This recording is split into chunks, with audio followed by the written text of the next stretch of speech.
Bapak, Ibu, Saudara yang terkasih di dalam Tuhan, ada kisah yang sangat tragis yang saya baca. Pada awal masa penerapan penggunaan safety belt, seorang pria dengan keberatan merasa peraturan itu begitu mengganggu. Suatu kali ketika dia berkendara, dia lupa mengenakan safety belt untuk anaknya, saudara. Sehingga akibatnya dia kena tilang, saudara.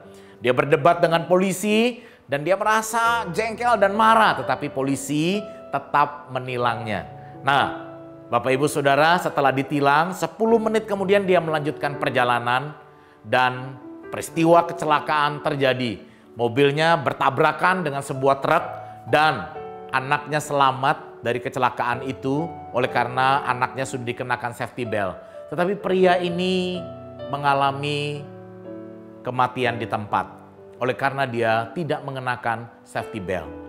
Saudara yang terkasih di dalam Tuhan, peristiwa buruk seringkali menjadi guru terbaik di dalam mengajar kita tentang nilai-nilai kehidupan.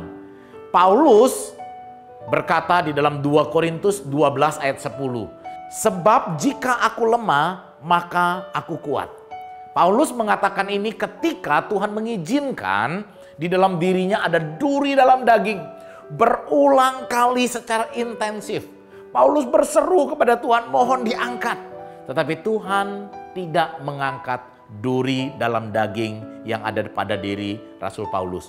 Saudara yang terkasih di dalam Tuhan, setelah beradaptasi dengan kondisi, Paulus kemudian menyadari hal yang terpenting ini. Dia berkata, sebab jika aku lemah, maka aku kuat. Saudara, COVID-19 memaksa kita untuk menjalani hidup dengan norma-norma baru, dengan pola hidup yang baru. Saudara, COVID-19 memaksa kita untuk hidup sungguh-sungguh bergantung kepada Tuhan. COVID-19 menolong kita untuk lebih sungguh berjuang merawat manusia batinia kita. Apakah COVID-19 ini menolong kita merawat kehidupan atau nyawa yang Tuhan titipkan kepada kita? Bagaimana dengan pola makan kita? Bagaimana dengan pola olahraga kita? Apakah kita lebih memperhatikan pola pertumbuhan kerohanian kita?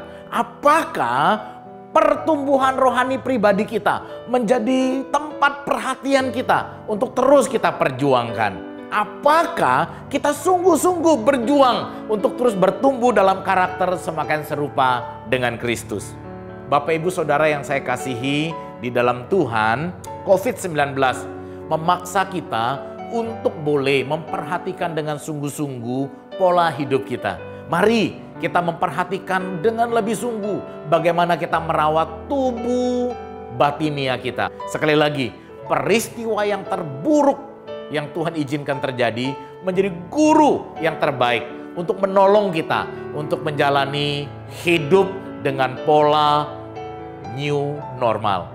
Tuhan kiranya menolong dan memberkati kita semua.